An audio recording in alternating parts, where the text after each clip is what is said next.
যে মানুষ তার স্ত্রী থাকার পরেও তোমার সাথে জড়িয়েছে, তুমি কি ভাবছো সে তোমাকে ভালোবাসে? তোমার জন্য সব ছেড়ে দেবে, ডিভোর্স দিয়ে কিংবা বিপরীত জনের সাথে প্রতারণা করে তোমাকে সুখের সাগরে ভাসাবে? নাকি ভাবছো আগের জন তাকে সুখী করতে পারেনি কিংবা অপছন্দের ছিল বলে তোমার কাছে এসেছে? তাহলে মনে রেখো, এই ধরনের মানুষ কাউকে ভালোবাসতেই পারে না। কাউকে সুখী করার মতো কোনো সামর্থ্যই তার নেই, শুধুমাত্র প্রতারণা ছাড়া।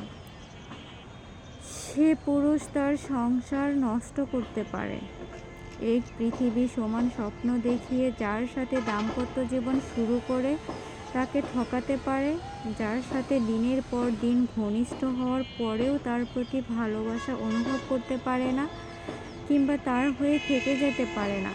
সে মানুষ তোমাকেও ভালোবাসে না, তুমিও তার কাছে টাইম পাস।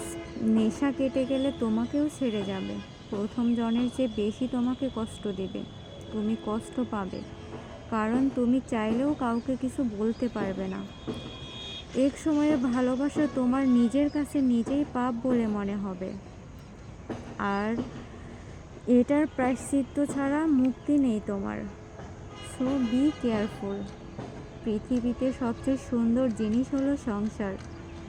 যে এটাকে সুন্দর রাখতেও পারেনি, যে এখানে লয়াল থাকতে পারেনি, সে কোথাও ভালো থাকবে না, কাউকে ভালো রাখবে না। এটাই সত্য, এর বাহিরে কিছু নাই।